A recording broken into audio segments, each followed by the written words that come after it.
Eu me chamo Grace Bender, eu sou formada em letras, português e espanhol e sou especialista em língua espanhola e literatura hispano-americana. Atualmente sou estudante na Unipampa, no mestrado profissional de ensino em línguas e também na licenciatura de educação do campo na UFSM, na modalidade EAD. Olá, sou Lineia, sou professora. Minha formação é o curso normal, o magistério, um pós-médio.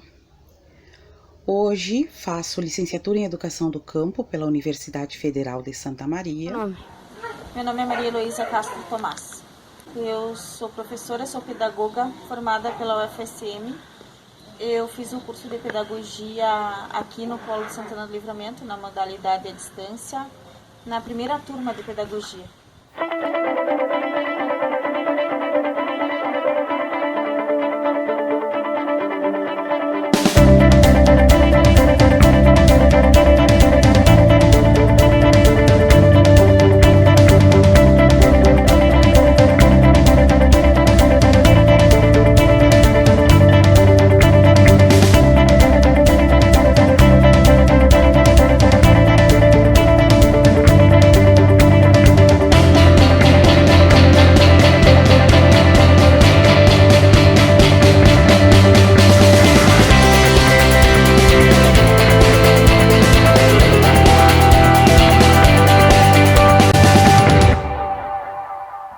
Eu concluí o curso normal, magistério, em 2002.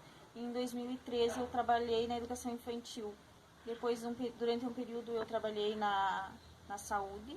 E no ano de 2012 eu comecei a trabalhar como professora. Na Escola Rafael eu trabalhei durante o ano letivo de 2020. No ano de 2012 eu trabalhei na Escola Paulo Freire. E o meu ensino fundamental eu fiz todo na zona rural. A comunidade escolar da Escola Dr. Rafael Vera da Cunha é bastante acessível, é um público bem interessado na aprendizagem. Acredita-se que a educação do campo, a educação, quando ela acontece no campo, ela ainda é mais valorizada do que na cidade. As crianças do campo, elas veem a escola como um local de troca de experiências e de aprendizado. E na cidade, as crianças, de maneira geral, elas perderam um pouco o interesse pela escola. As aulas durante a pandemia, elas foram realizadas através das redes, de grupos de WhatsApp, e para aquelas crianças que não tinham acesso à internet foram entregues atividades impressas, na troca de quando os pais iam até a cidade, se trocava o material. Eles levavam o material novo e, no caso, eu recolhia o material já realizado pelas crianças. As dificuldades foram de maneira geral, acredito que de todos os professores, pela questão da adaptação pelos meios de comunicação, trabalhar através dos meios de comunicação e a dificuldade da internet, que na zona rural é bem complicado. De uma maneira geral, a gente percebe que a educação está ficando em segundo plano pelos governantes, eles não estão mais valorizando a questão da educação escolar. Sentimos muita falta de apoio.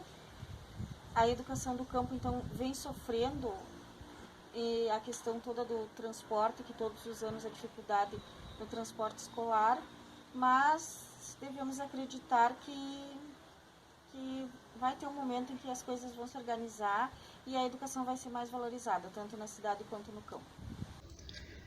Trabalho há 10 anos na educação, iniciei na rede privada, hoje estou na rede municipal há 8 anos.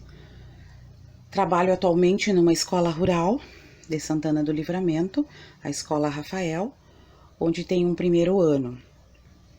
O trabalho na escola é bom, mas este ano, infelizmente, em função da pandemia, não podemos trabalhar diretamente com os alunos. A princípio, trabalhamos com apostilas e atividades enviadas via WhatsApp. Depois foi criado um baú educativo, onde visitávamos os alunos nas suas casas para tirar dúvida e ajudá-los nas atividades. A comunidade é muito boa, participativa, né? Mesmo não tendo um contato totalmente direto com eles, mas tentamos fazer um trabalho bom, tá? Que eles se sentissem acolhidos e com perspectiva, né, para os próximos anos. E eu estou adorando a Escola do Campo, porque para mim ser professora de educação do campo é agregar, né, os meus conhecimentos, as experiências e os conhecimentos deles, que eles têm na sua rotina, no seu dia a dia. Para mim, a diferença que há entre escola rural e escolas urbanas é somente a estrutura, né? Assim, a falta de materiais didáticos,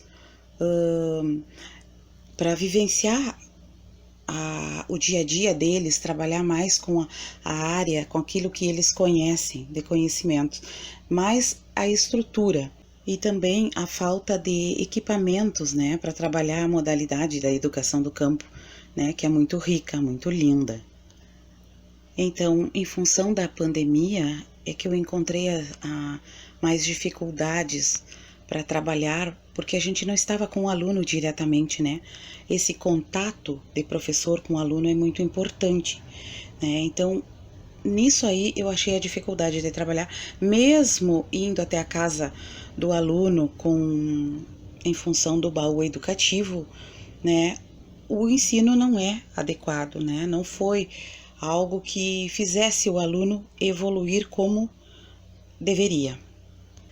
E a minha esperança é que tudo isso passe logo, que a gente consiga voltar para a sala de aula diretamente com o aluno, né? E ter uma proposta de trabalho eficiente, de excelência, que faça com que o aluno do campo evolua. Trabalho em sala de aula desde 2015 e desde o início trabalhei em escolas na zona rural.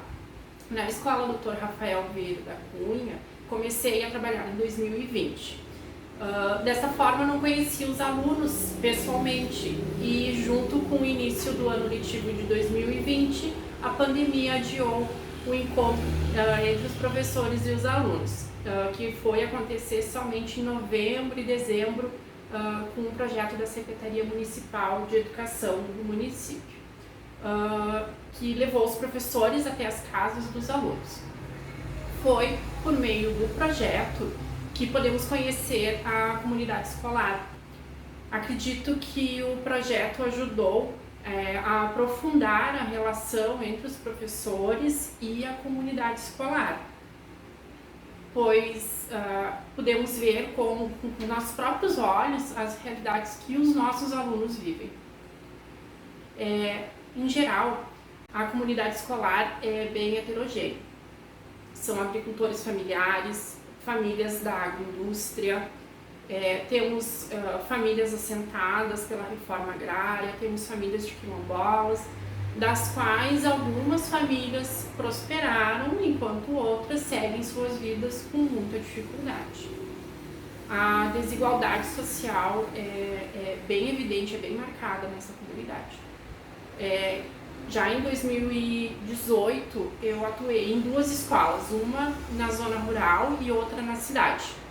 E é dessa pequena experiência que eu posso fazer a comparação entre o ensino nessas escolas que são tão diferentes. Na cidade, as famílias não são são muito mais ausentes, né? Percebemos que percebo muito mais a miséria e a falta de perspectiva para o futuro desses alunos. Além de perceber que há uma predisposição para o acesso a riscos, violências contra esses alunos, esses adolescentes aqui na cidade. No campo, esses perigos existem, mas tenho a impressão que estão mais no controle da família e ainda existem outros tipos de violências que eles sofrem, mas eu acho que não tem tanta facilidade como aqui na cidade. Né? Outras diferenças como o número de alunos, que na cidade são salas de aula mais numerosas, enquanto que no campo temos turmas com 10, até menos alunos, a precariedade dos prédios, dos materiais que as escolas da cidade são beneficiadas, têm mais acesso, enquanto as escolas da zona rural não têm a mesma sorte. o que reparo é que a zona rural, o que faz a diferença, o que faz as escolas no campo persistirem, são os professores, são seus diretores, são seus funcionários. Esses professores são super-heróis, sim. Se não são eles, se não são esses sacrifícios deles, não tem educação no campo. Como eu falava, essa ideia de professor super-herói é uma ideia romantizada da nossa profissão.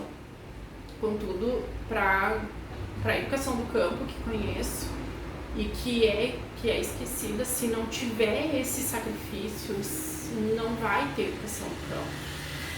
Então eu oscilo entre o racional e o amor pela educação do campo.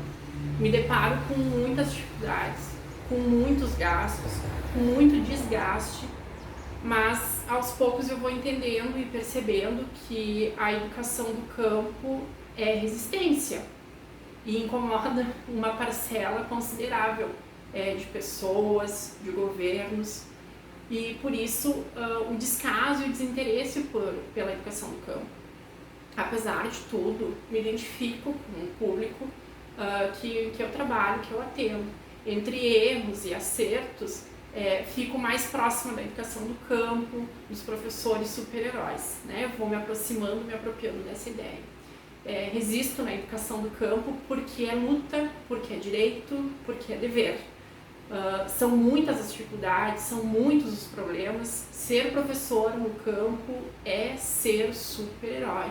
As aulas no ano de 2020 passaram por experimentos inicialmente quando o ano letivo foi iniciado, especialmente quando o ano letivo foi iniciado em abril ou maio. Começamos com o ensino remoto, com grupos de WhatsApp.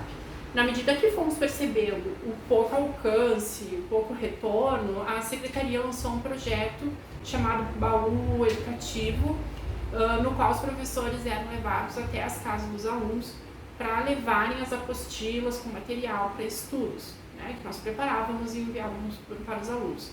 Nesses encontros que eram escalonados, seguindo todos os protocolos sanitários, pudemos conhecer os locais onde os alunos moravam, as estradas que levavam à escola, o tempo que levava, todas as dificuldades, as realidades dos nossos alunos. Neste modelo de atendimento, conseguimos atender a todos os alunos. Mesmo que o retorno não tenha sido total, a nossa presença foi. As dificuldades na pandemia ficam a cargo da burocracia. Inúmeros diários, registros, relatórios foram feitos, enviados, pedidos novamente, reenviados, refeitos. Foi muito desgastante. O mais cansativo era estar sentado na frente do computador por horas e ter que negar atenção para a família que se encontrava na mesma situação, né, de distanciamento social em casa, e ter que negar, né, a companhia. Contudo, a educação não parou e parece que isso ficou invisível para a sociedade. Ignoraram completamente o fato de que seguimos trabalhando, né? Seguimos trabalhando em casa e muito mais, né? Então, a minha esperança com relação à pandemia é a imunização total da população, que possamos, enfim, nos reunir novamente sem medo. Para a educação do campo, no âmbito da política, né? É imprescindível ter novamente um governo que valorize e entenda as demandas dessa luta, para que a educação do campo possa ser valorizada, que tenha políticas públicas eficazes direcionadas a ela. Que o professor não precise ser o super-herói, e sim professor, simples assim, né? Que possamos ser e fazer aquilo que nos cabe, que é ensinar.